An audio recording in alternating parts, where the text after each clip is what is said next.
We're rolling.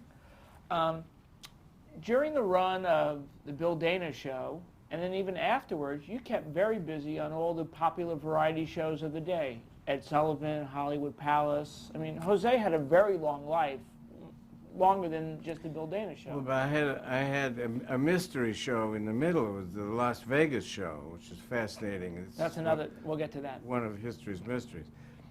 Well, but that was, if you're going chronologically. We're kind of going a little Oh, sideways. okay. So talk about like doing the variety shows as Jose. You did 17, I think like 17 Ed Sullivan shows. Yeah.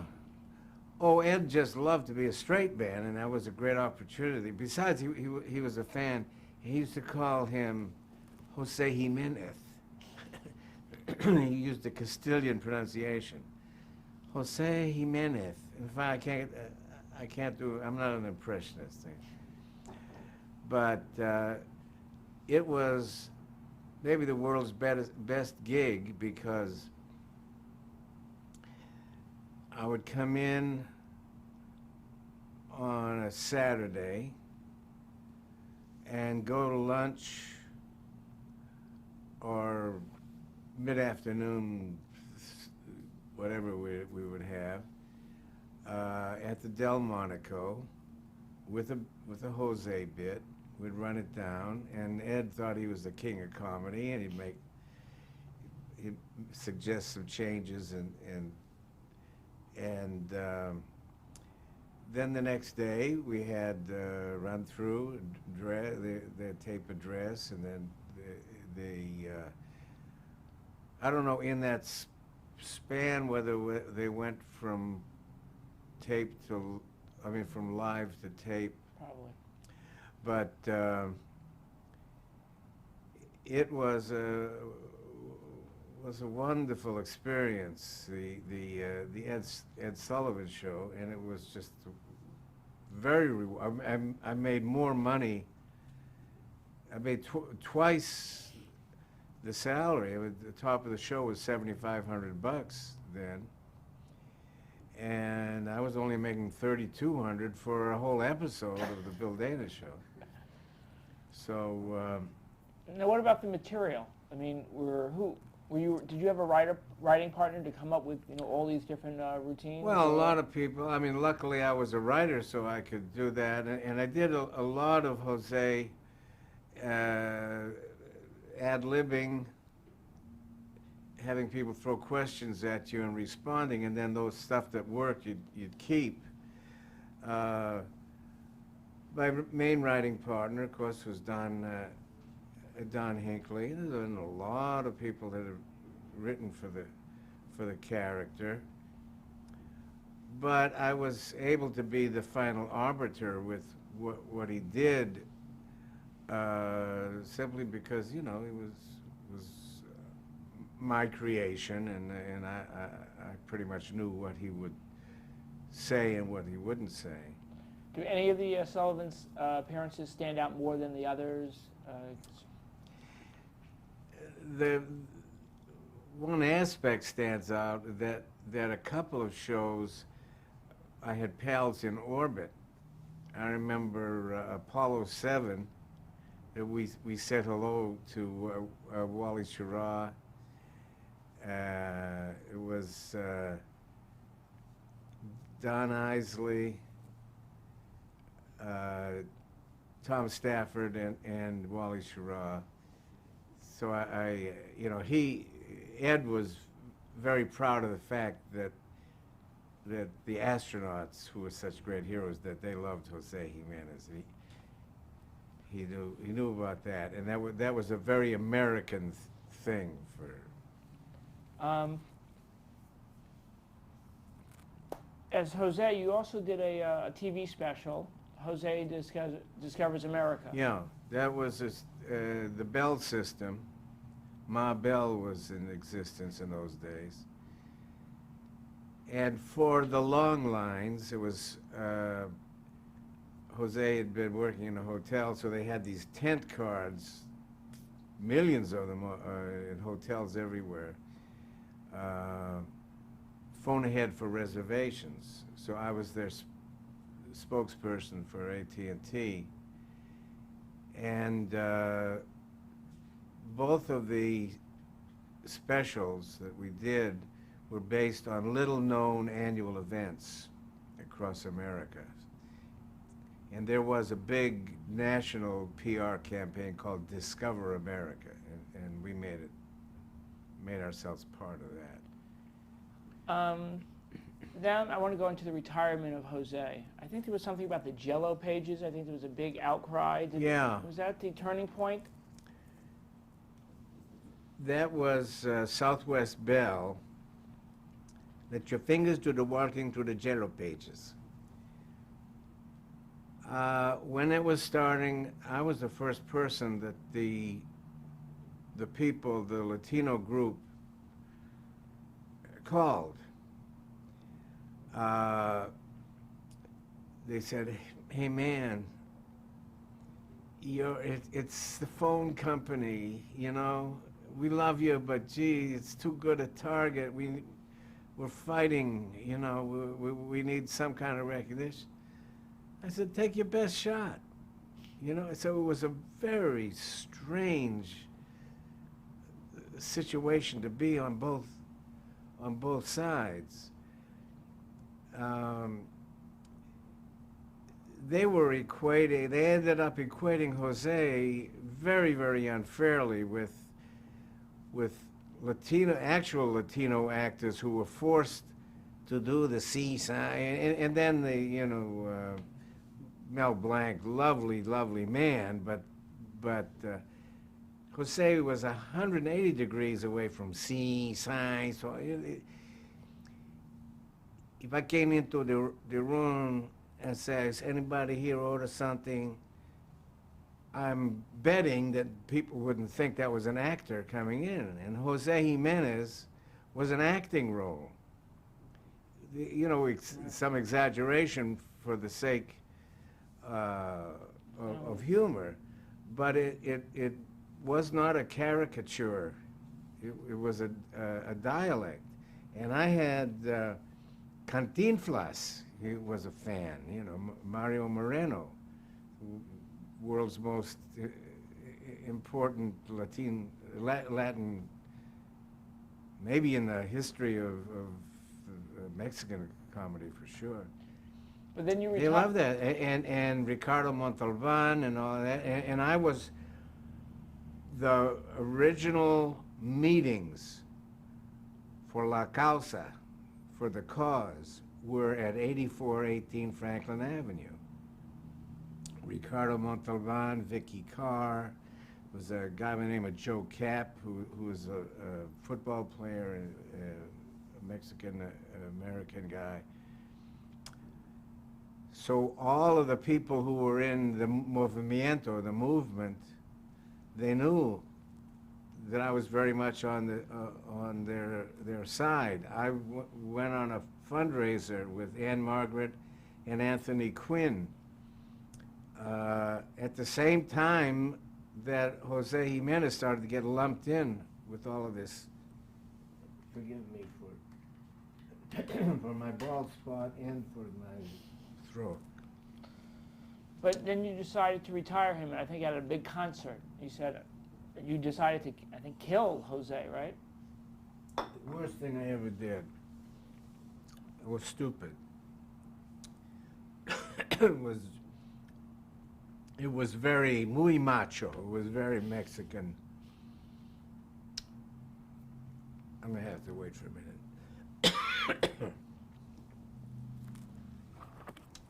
Sorry. I just burped. That was good. Oh yeah. We're going to put all the burps from all the different interviewees on one tape and sell it on eBay. Yeah. You're in good company. This was 95 and 11:45.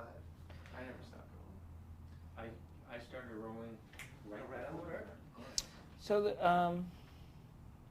you're going to kill Jose. Tell us where and when. It was a moment of machismo. También un momento de estúpido. It was stupid the way I did it, but I had I had other stuff to do, and to become a cause célèbre. And I just figured, why fight this? So there was a evening for Latin American unity at the sports arena downtown. Thousands of Latinos. And I remember walking out and announcing that Jose Jimenez is dead, and getting absolute emotional whiplash because the crowd roared its approval. I was waiting for somebody to say, no, we love us. But there were, in a revolution, it's like sex. The brain goes into the tuchus. So my rationalization was I had other stuff to do, and I had no sense that it would have such an emotional impact on me. When was the next time, when did you bring him back? How long did it wait before you did the character again? It wasn't, it was a matter of the arenas in which I did it, because I couldn't get on a stage and not do Jose Jimenez in a nightclub. Picture Tony Bennett saying, "Oh no, I'm not going to. I'm going to leave my heart in Chillicothe." I mean, this was Bill Dana was Jose Jimenez. There was no blur. The line between was invisible. And I had tremendous support from my Latino friends who were, everybody was calling everybody else crazy. I had a bunch of people who had been early in the movement that knew that it all happened, as I say, at 8418 Franklin Avenue. If you had talked to Ricardo Montalbano, you talked to Vicky Carr, you talked to Tony Quinn isn't here anymore, and Margaret. These people all knew. I was marching with them. I was up there with Chavez, and I never ever pushed myself as center stage.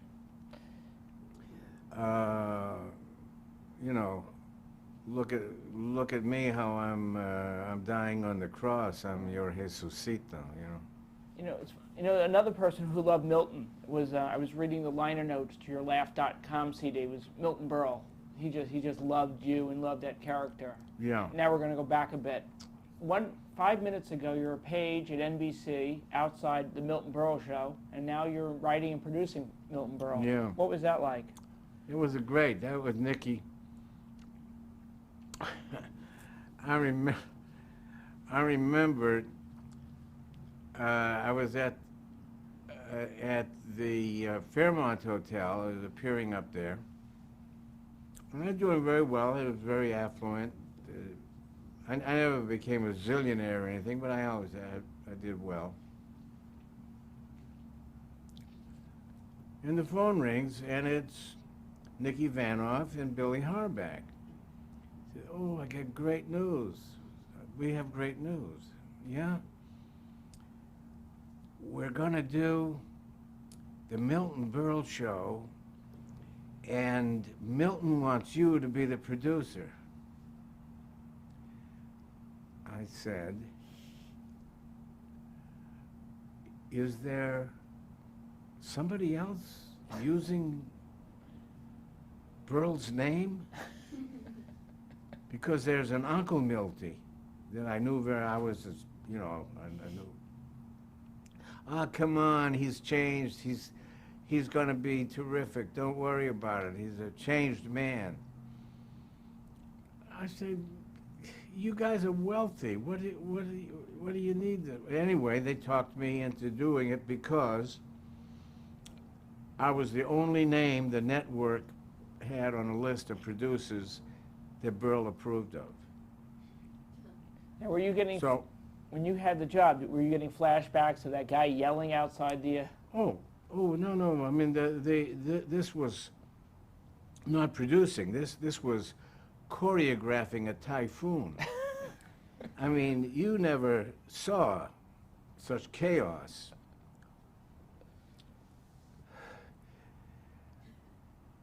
Bill, he said to me, Bill, we're going to do 17 shows and we'll have fun.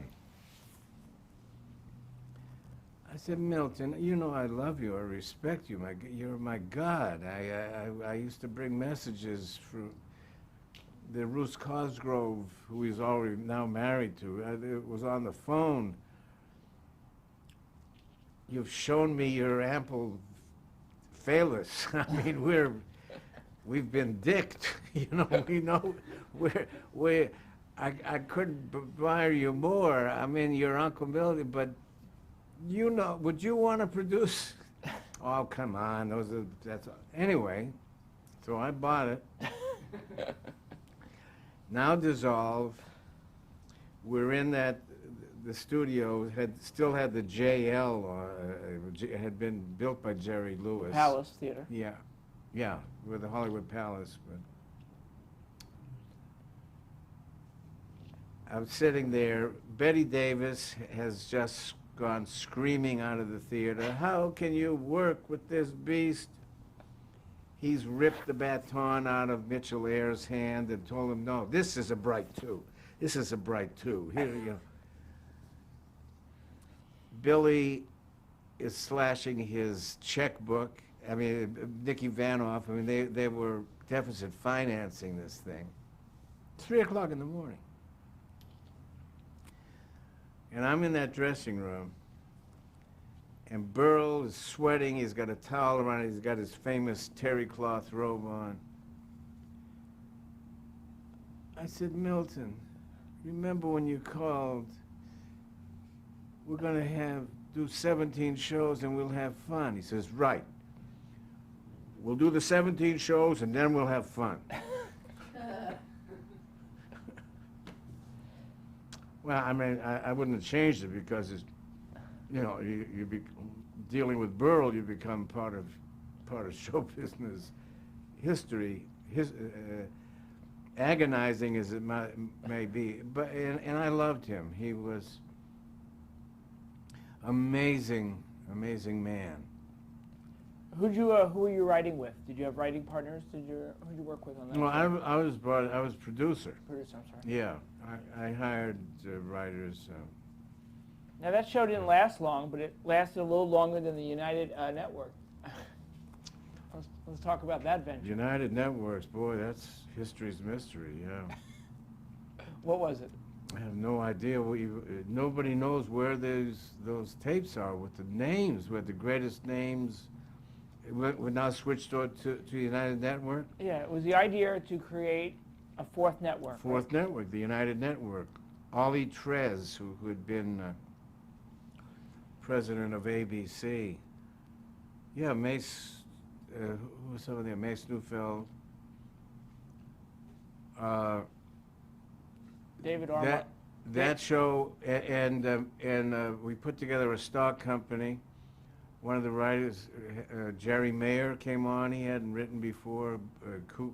Kukoff and Harris. And then the cast, Joanne Worley was stock company. Ann Elder was stock company. Terrific, the trumpet player. Al Hurt? It was his band. No. He became trumpet player on another late night show. It wasn't Doc Severs. No, not Doc. Jack Sheldon? Jack Sheldon, yeah. He was our band leader. John Wayne, the first show that he ever did. I mean, and then we were on the air for 5 weeks. I got a telephone call from gossip columnist woman. Dorothy Kilgallen, No, Hedda Hopper, hmm? Hedda Hopper. No, scale down. Rona Barrett. Rona. Oh, only kidding, Rona. Bill, I have bad news for you. What, you saw my EKG? What? They're canceling the show. Somebody's pulling your leg or whatever you got that's available to pull, Rona, because this show, we're beating, in all marketplaces, we're beating Joey Bishop. We're head-to-head in Philadelphia and Seattle with the Johnny Carson show. What are you talking about? I know it doesn't make sense, but believe me. So, well, I can't believe you because then there's no Santa Claus. I hung up. Didn't happen the next day, but the day after that, Mace came and said they're pulling the plug on this show. And to this day, we don't know what so the police came in, they locked up the studio, and it's absolute mystery. A lot of people couldn't go in and get their axes, get their instruments. Now the show was 5 nights a week, 2 hours a night. 2 hours a night, yeah. And it was more of a. We built our own theater. I used to call it the Half Hacienda Hotel. It was a terrible crap house of a hotel with this gorgeous state-of-the-art theater in it. We had, you know how the cameras always get in front of the audience? The audience was in 2 bays. We had a runway down the middle, and we had ramps all around the side, so cameras never interfered with the audience. Joanne Worley, Ann Elder. Don did the show a few times, didn't he? Yeah, I mean, everybody did. I mean, every star you could possibly think of. Sammy Davis, whoever was in town, because we were at the Hacienda Hotel was in competition with nobody. It wasn't even in competition with the Compton Holiday Inn. I mean, it was selected for that purpose, and it worked, because we got support from all of the other hotels where the stars were performing at Caesar's Palace or the Sahara or Sands, whatever. We had them all. Now the person behind the network, was it David Armeyer? Obermeyer. Obermeyer. I didn't know him. Now the plan I know was, Susskind, David Susskind, and Mace. It was a very, very strange experience, extremely, because they made me the honorary mayor of Las Vegas, and it's hard to find anything about this show. and How long were we on? 5 weeks? 5 weeks. It was Yeah. called the Las Vegas show, but Yeah. it took place here in Los Angeles at the Hotel Hacienda. No, in Las Vegas. At the Hacienda Hotel in Las Vegas. Ah. It was the Las Vegas show. It was the only show on the United Network, this attempt at a 4th network. No, who told you that it was in, no. You had bad It was information. in absolute Las Vegas. But you bounced back pretty good. I'm jumping a little bit. Yeah. You wrote an episode of All in the Family. It's probably Well, that happened. That happened later. That happened when after that, I did Discover America with a. I had that in my pocket, so I felt, okay, this failed. So now I've got this. I had 2 years upcoming of traveling all over the country doing Jose Discovering America. When I was in Hawaii, in Hana, and it was in a very bad period. I had heard about the success of All in the Family. I mean, it was the biggest hit in the world. And I called Norman Lear, who was my oldest, dearest friend in the business, going back to Imogene Coca, way, way, way back. And I said, can I pitch an episode? He said, Bill, it's impossible. You want to, please come by and say hello, but don't have zero expectations because we're already over committed and blah, blah, blah. So I went up there, and by luck, he said, well, there's one possibility. If you can come up with a way that the real Sammy Davis ends up in the mythical Bunker household, then you can write that script. So we just spitballed around, and then we came up with the idea. When you say we, was it you and Norman back and forth? Yeah, Norman Lear and myself in his office. Same meeting, first meeting, and only meeting. And the idea that I had done some homework, and I knew that Archie moonlighted as a cab driver. Right. So I said, you know, any cab driver who drives in New York can have a star, and that star could leave something, so why can't Sammy leave a package or something? And in Archie's cab, and then on the way, he lives right, we figured out the geography of Queens, that he had to drive by there. And that became Sammy's visit, and like the most celebrated half-hour situation comedy in the history of, and I mean, it was, I'm not denigrating my contribution. I thought it was good, but it was so lucky. And then I thought, wow, because everybody said this is a shoe-in for the Emmy. And what happened was my manager was Jerry Goldstein at the time, and his secretary sent the craft card to the Writers Guild instead of to the Television Academy. And I sat there and watched everybody go, and I remember John Rich got up there and didn't even mention the writing. He's still alive, isn't he? We'll get him. I'll get you, Rich. And it was, I mean, I tracked that even at Emerson College. We had the first draft on all the other drafts. So I'm proud, and that the curtain line of Act One,